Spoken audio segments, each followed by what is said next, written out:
बिस्मिल्लाहिर्रहमानिर्रहीम। I hope love you are doing great and welcome back to the part 6 of LGBTQ series. इस part में हम बात करने जा रहे हैं एलजीबीटीक्यू एंड डिफरेंट रिलीजन, यानी कि डिफरेंट रिलीजन्स का एलजीबीटीक्यू पर क्या पर्सपेक्टिव है।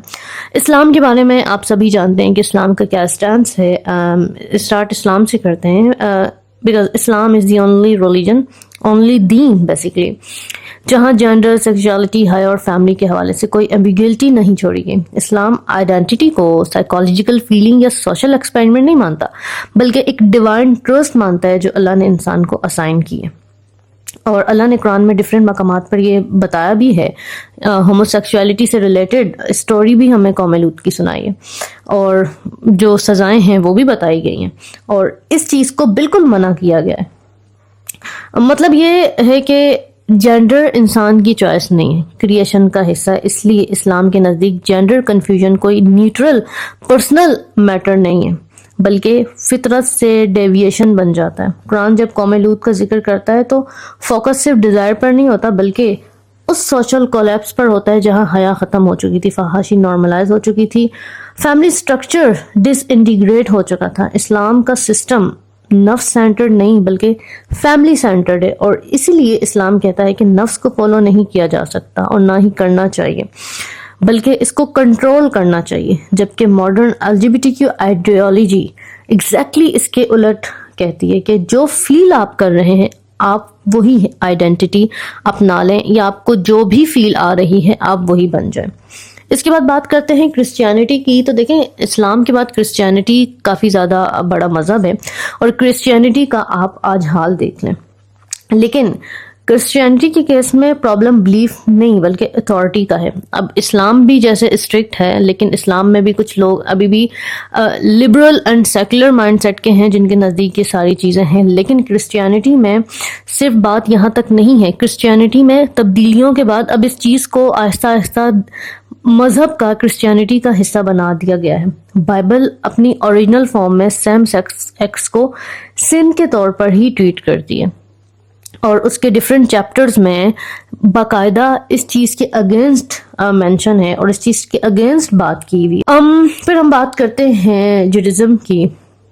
जुडिज्म भी असल में इसी कॉन्फ्लिक्ट का शिकार है, लेकिन यहाँ तोरा खुद अनचेंज्ड है। मतलब तोरा में ये चीज़ क्लियरली मेंशन है सेम सेक्स के अगेंस्ट, और यहाँ पर भी फोकस फैमिली ओरिएंटेड सिस्टम पर ही है। और ऑर्थोडॉक्स जुडिज्म आज भी होमोसेक्सुअलिटी को स्ट्रिक्टली मना करता है और फैमिली सिस्टम को सही मानता है। कंजर्वेटिव जुडिज्म ने एक मिडल पोजीशन ले ली है जहां एक्ट को गलत कहा जाता है लेकिन आइडेंटिटी को टॉलरेट किया जाता है, जबकि रिफॉर्म और लिबरल जुडिज्म ने फुल एलजीबीटीक्यू अफर्मेशन अडॉप्ट कर ली है, जिसमें सेम सेक्स मैरिज, एलजीबीटीक्यू के राइट्स तक शामिल हैं। ये सब शिफ्ट्स रिलीजियस रेवोल्यूशन की वजह से नहीं हुआ, बल्कि पॉलिटिकल एंड सोशल प्रेशर की वजह से भी हुआ। एक तो उन्होंने अपनी मर्जी से अपने किताबों को चेंज किया, उन्होंने उनमें रद्द-बदल किया।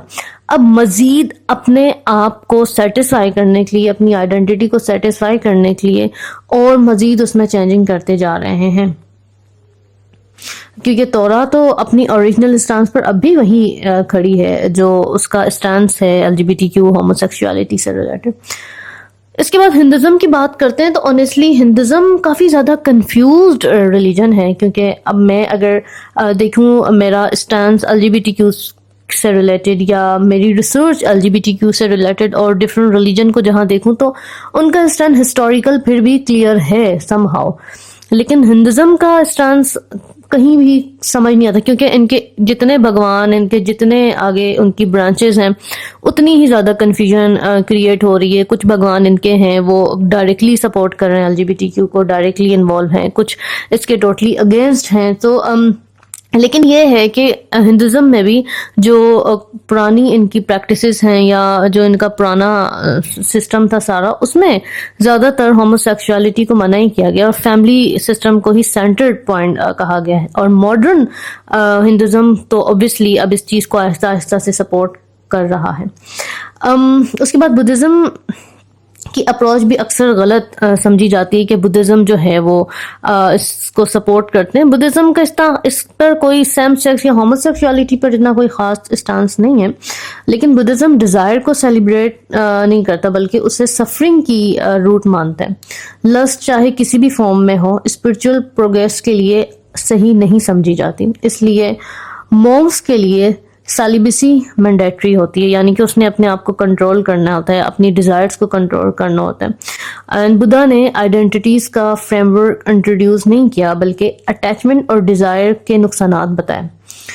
لیکن اب ان کے جو کنٹری ہیں, تھائی لینڈ کی مثال لے لیں. تھائی لینڈ جیسے ملکوں میں جو ٹالرنس دکھائی دیتی ہے وہ ڈیفینیٹلی کلچرل ہے, پولیٹیکل ہے, اور انہوں نے اب آگے ویسٹرن کلچرز کی طرح ہی اپنے ریلیجن کو بھی تھوڑا سا چینج کرنا شروع کر دیا ہے.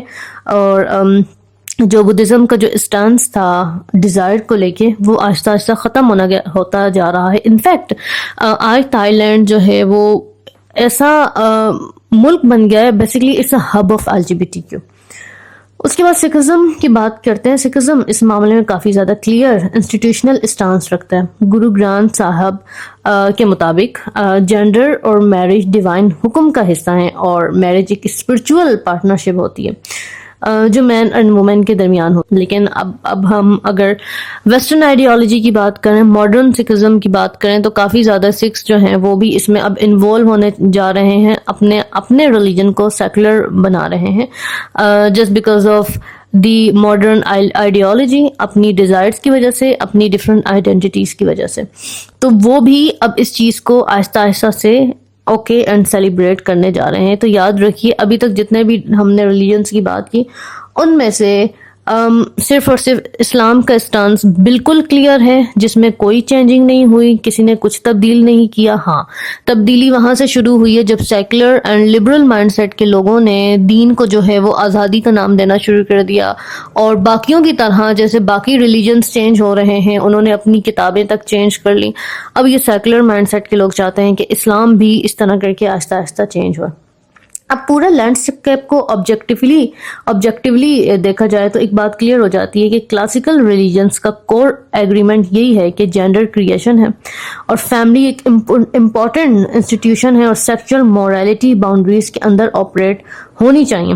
صرف ایک سسٹم ہے جو LGBTQ آئیڈیالوجی کو فلی انڈورس کرتا ہے اور وہ ماڈرن سیکولرزم ہے, کیونکہ وہاں نہ کوئی ڈیوائن اتھارٹی ہے, نہ فکس مورالٹی ہے, نہ فیملی اسٹرکچر ہے. جب گوڈ کو ریموو کر دیا جائے اپنے ریلیجنز میں, جو بھی ان کے خدا ہیں ان کو ریموو کر دیا جائے, اسلام سے اللہ کو ہٹا دیا جائے اور اللہ کی دی گئی ہدایات کو ہٹا دیا جائے, تو ڈیزائر سپریم اتھارٹی بن جاتی ہیں اور پھر جو فیل ہو وہی رائٹ ڈکلیئر کر دیا جاتا ہے. یہ چیز ہر کلاسیکل ریلیجیس ورلڈ ویو کے بالکل اپوزٹ ہے, کیونکہ ابھی ہم نے ریلیجنس کی بات کی, اور خیر یہ تو ہم نے بالکل بیسک ریلیجن کی بات کی جو امپورٹنٹ ہیں اور جو ہائی لائٹڈ ہیں. اس کے علاوہ جو آگے جو چھوٹے موٹے ریلیجنس اور بھی بنے ہوئے ہیں وہ تو کنٹینیوسلی ان میں چیزیں آئی تھنک ٹائم کے حساب سے چینج ہو رہی ہیں, ٹائم کے حساب سے ان میں ایکسیپٹنس آ رہی ہے اور اپنی مرضی سے ان میں چیزیں ایڈ ہو رہی ہیں, سبٹریکٹ ہو رہی ہیں. تو یہ ساری چیزیں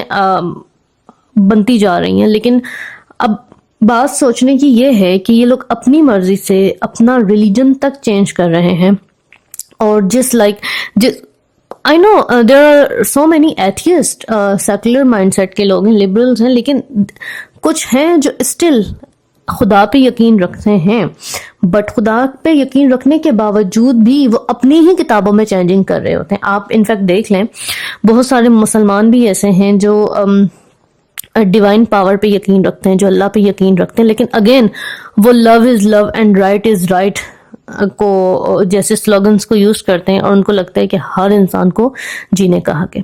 تو یہ تھا ڈفرینٹ ریلیجن کا پرسپیکٹیو, اور اس پہ مزید ہم انشاءاللہ اسلام سے ریلیٹڈ تو اس پہ مزید ڈیٹیل میں بات کریں گے, اور باقی ریلیجنز کو بھی ہائی لائٹ کریں گے آنے والی پارٹس میں. تب تک اپنا خیال رکھیں. السلام علیکم ورحمۃ اللہ.